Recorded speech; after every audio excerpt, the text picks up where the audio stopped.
Well, hello. I want to welcome you to an exciting review of the Aurora 88.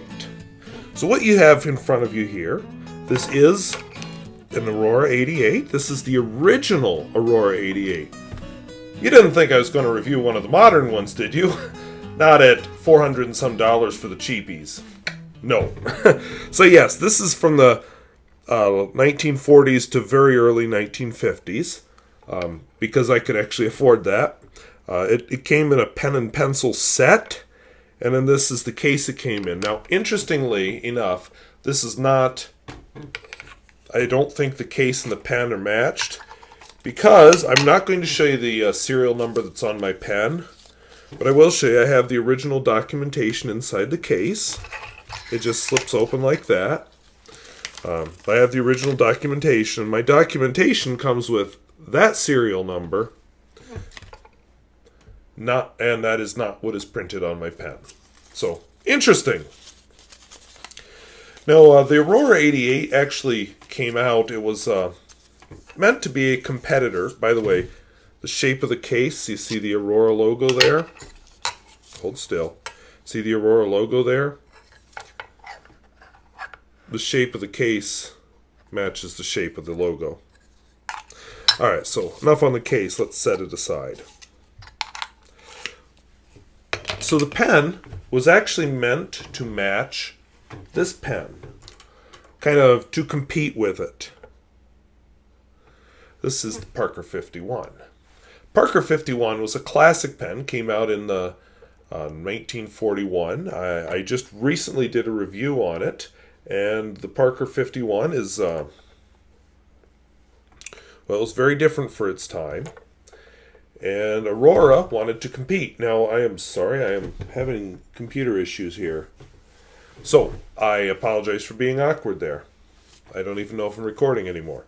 But anyway, Aurora actually was started in 1919 by, let's see if I can get his name right. It was started in Turin, Italy, which I may be mispronouncing that, and I apologize if I am, by a gentleman named Isaiah Levi. 1919, ironically, is also the year my grandmother was born. No connection at all because she's not Italian. They built pens, and then in 1945, the plant was destroyed by Allied bombing. Remember, we were fighting Italy at the time because they had good old Mussolini, and he was allied with Hitler. It was later rebuilt north of the city, and they had a vision of taking on the Parker 51. This was a pen brought in by a lot of American soldiers, and it was just like nothing seen before. A typical pen of that era may have looked more like this.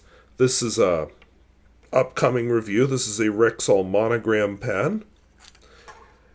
You know, I'm pretty sure it's all ebonite. Lever filler, sack, and all that fancy stuff. You know, big fancy nib. Although this isn't, like, I wouldn't call it a fancy nib, but it is a big nib. And it's slightly, well, yeah. Anyway, these look nothing alike.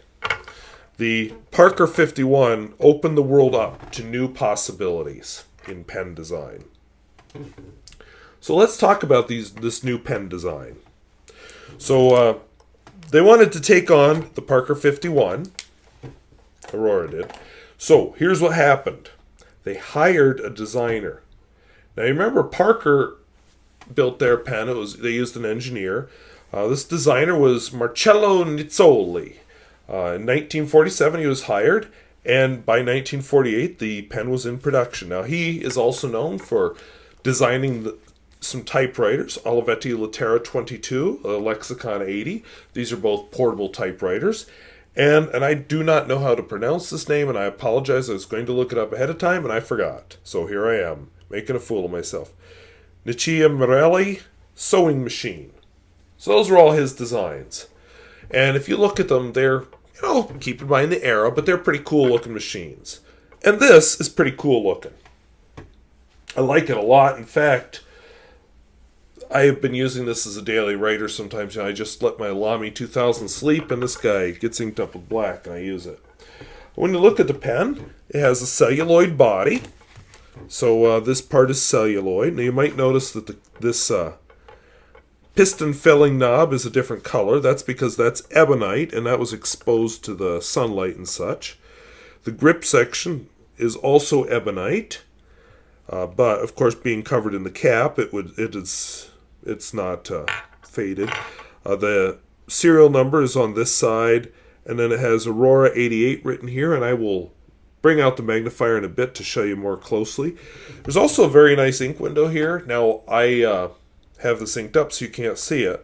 So what I did ahead of time is I used the camera. It has a macro setting on it. I used the macro lens to film footage of the ink window.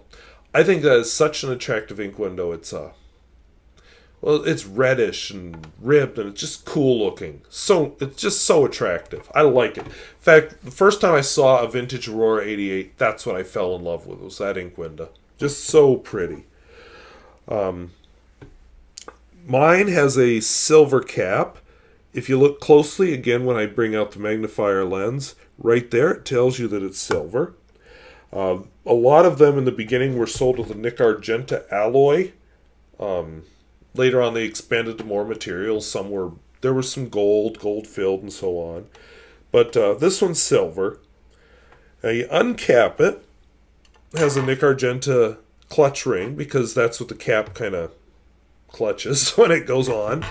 There's another one here by the piston filling knob. And interestingly, the piston filling knob, when you turn it, does not extend out like it does on most pens of this type. There's also a small vent hole here to keep pressure. You can't see it in this light, but there's a small vent hole here to help equalize pressure inside and outside the pen. So a lot of thoughtful designs. The nib is partially hooded. It's not a fully hooded nib the way the Parker 51. It's only partly hooded. It is a gold nib, and they actually sold 17 different types of nib. Apparently, on the piston filling knob, this bit right here was different colors to tell what type of nib it had. And I wasn't able to find information on that. Mine is, I wouldn't call it a flexible nib, but I wouldn't call it a nail either. I would call mine a fine. Just briefly, I know I'll be doing a full rating sample later, but this is the notes I keep looking at. And it's definitely a more flexible nib than the Parker nib, which in some ways makes sense because the Parker nib is hooded. It's very difficult to make a hooded nib flexible, but because this is only partially hooded, that's why it's able to be more flexible.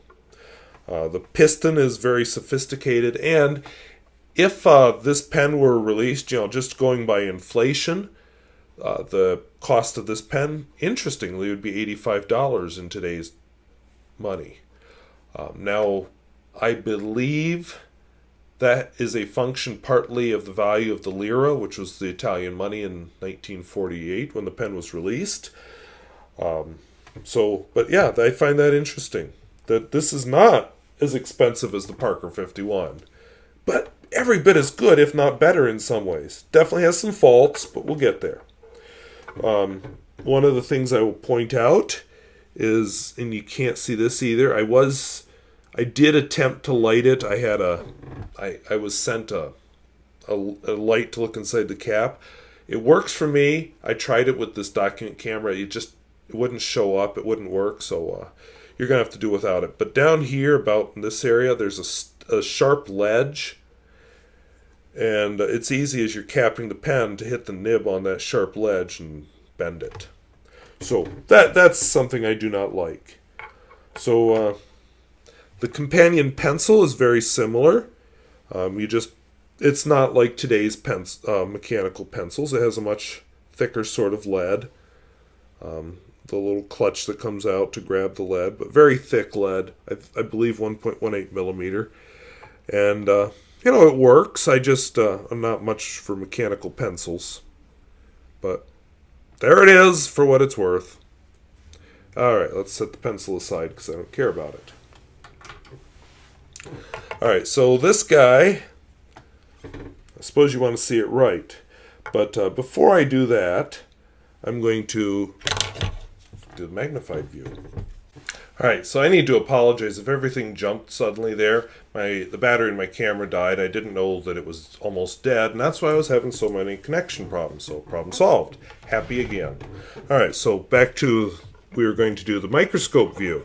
So first of all, on the outside, I just want to point out that the cap, this silver cap, I'll show you why it's silver in a minute, but the silver cap is made of very fine lines, which gives a little texture.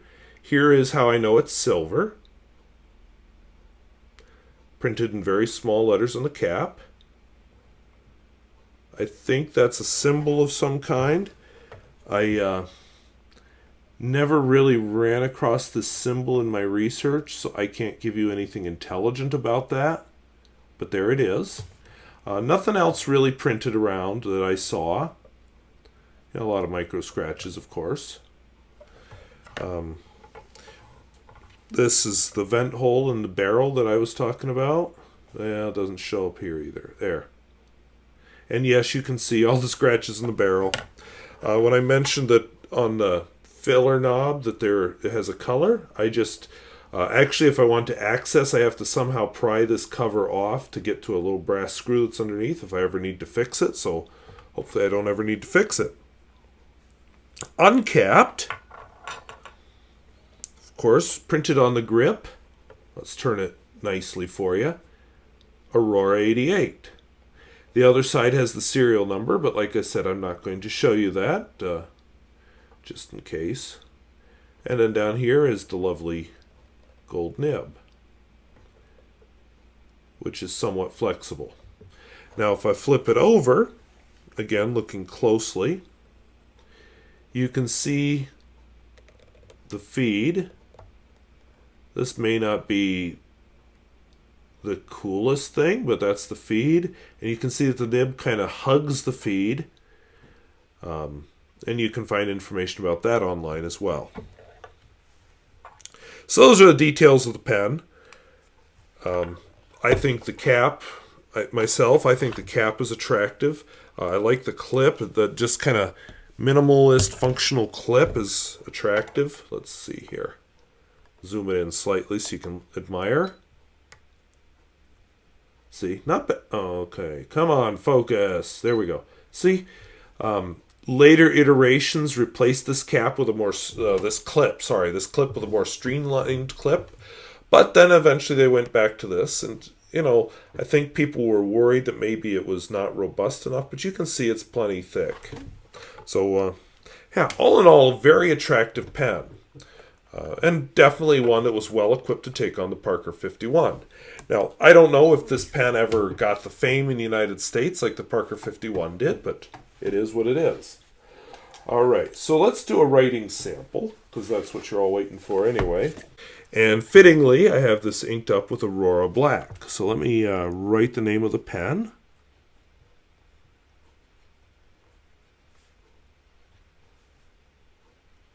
And now, for these first couple tests, I'll just zoom in a little bit.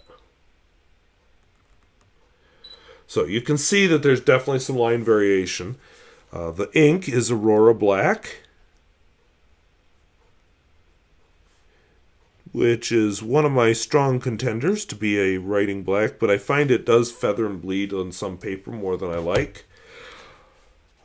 So Aurora Black, and I always write the word flex, even though most of my pens are not flex pens. This one is semi-flex, and you can tell I'm definitely coaxing some line variation out of it. So that's really nice.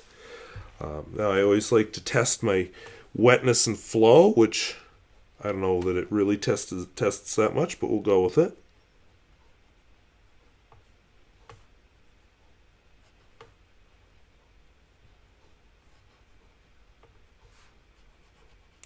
This pen has no trouble keeping up. This is a great writer. Every ink I've had in it, it's just wonderful. So what can I say? It's just a good pen.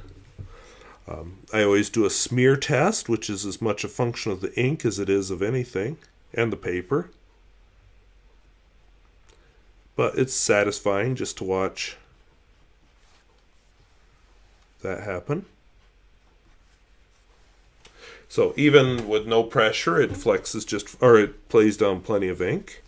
And then I don't really do reverse writing ever. And once again, this will be as much a surprise to me as it is to you. We'll do reverse writing with this pen.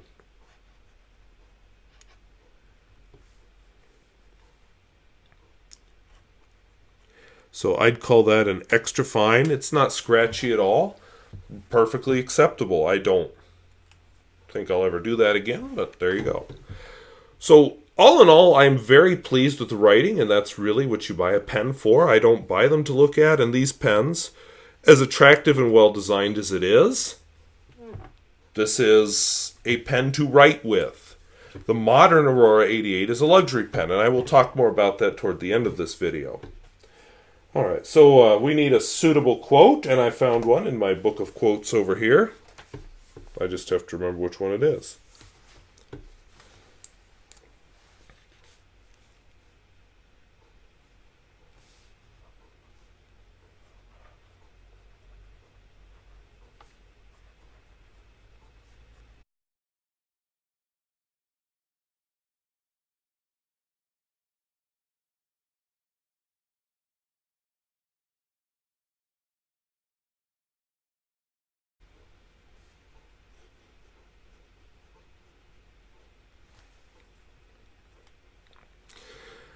Alright, now doing that paragraph with this pen does bring up another issue that I discovered with this pen. I won't tell you which finger that is, but it's the one my ink rests on, and I'm not going to hold it up alone right here. So this pen does have a slight leak in it, and apparently the seals in these original models of the Aurora 88 were made out of things like leather, a little bit of rubber, perhaps felt. So I would say that the seals are starting to break down, and the pen takes a little bit of effort to repair, so I'm nervous about doing that. I just don't think I'm at that level yet. But I don't need to. I mean, that's not bad. I like this pen a lot. This pen easily replaces my Lamy 2000 when I'm doing writing. I like writing with it. It just does a good job. It's comfortable. It has a nice weight. It feels good in my hand. I like the line it lays down. I just like everything about this pen, with obvious exceptions. I